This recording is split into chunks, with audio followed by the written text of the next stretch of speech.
వరంగల్ ఉమ్మడి జిల్లాలో 10వ తరగతి పబ్లిక్ పరీక్షలను పారదర్శకంగా పగడ్బందీగా నిర్వహించేందుకు విద్యాశాఖ అన్ని చర్యలు తీసుకుంది. పరీక్ష కేంద్రాల్లో తాగునీరు, వైద్య, ఆరోగ్య శాఖ సిబ్బందిని అందుబాటులో ఉంచుతున్నారు. ఉత్తమ ఫలితాలు సాధించేందుకు జిల్లా కలెక్టర్ల నుంచి ఉపాధ్యాయుల వరకు ప్రత్యేక శ్రద్ధ పెట్టారు.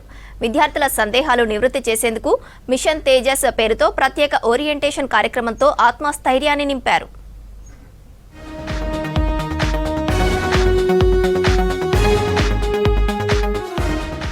వరంగల్ ఉమ్మడి జిల్లాలో 43,000 మంది విద్యార్థులు పరీక్షలు రాస్తున్నారు. ఇందుకోసం వరంగల్ జిల్లాలో 47 పరీక్షా కేంద్రాలను ఏర్పాటు చేశారు.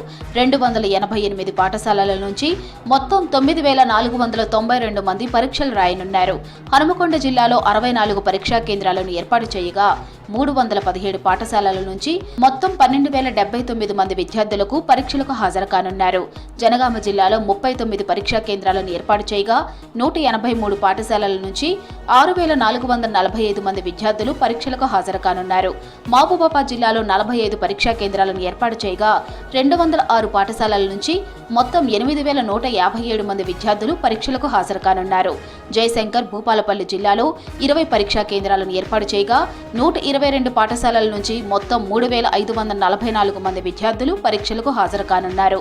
ములుగు జిల్లాలో 20 పరీక్షా కేంద్రాలను ఏర్పాటు చేయగా 102 పాఠశాలల నుంచి మొత్తం 3,200 మంది విద్యార్థులు పరీక్షలకు హాజరు కానున్నారు.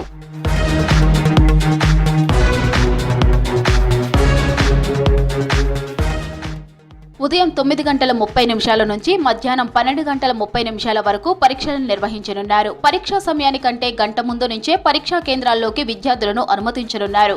పరీక్షా సమయానికంటే 5 నిమిషాలు ఆలస్యంగా వచ్చినా విద్యార్థులను పరీక్షలకు అనుమతించనున్నారు.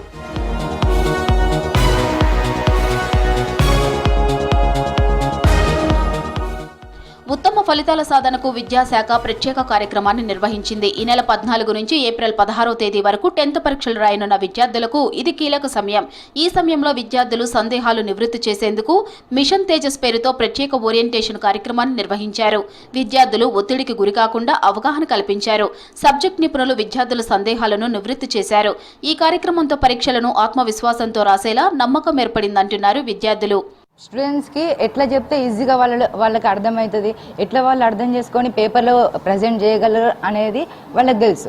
కాబట్టి సార్ వాళ్ళు చెప్పడం వల్ల మాకు అర్థం కాని వాళ్ళకైనా కూడా దాన్ని ఈజీగా అర్థం చేసుకొని దాన్ని ఎట్లా ప్రజెంట్ చేయగలరు ఒక ఐడియా వస్తుంది. దానివల్ల మంచిగా రాయగలుగుతాం. పేపర్ ప్రెజెంటేషన్ ఎట్లా ఇవ్వాలి, మనం ఏమేమో తప్పులని మానుకోవాలనేసి అవన్నీ వాళ్ళు మంచిగా క్లియర్గా చెప్పారు.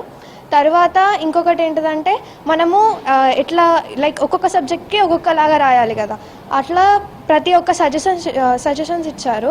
తేజస్ వల్ల పిల్లలు కూడా చాలా కొంచెం ఈజీగా ఉన్నది కాబట్టి ముందు కూడా ఇంకా చాలా రకాల దాంట్లో రావాలని కోరుకుంటున్నాను.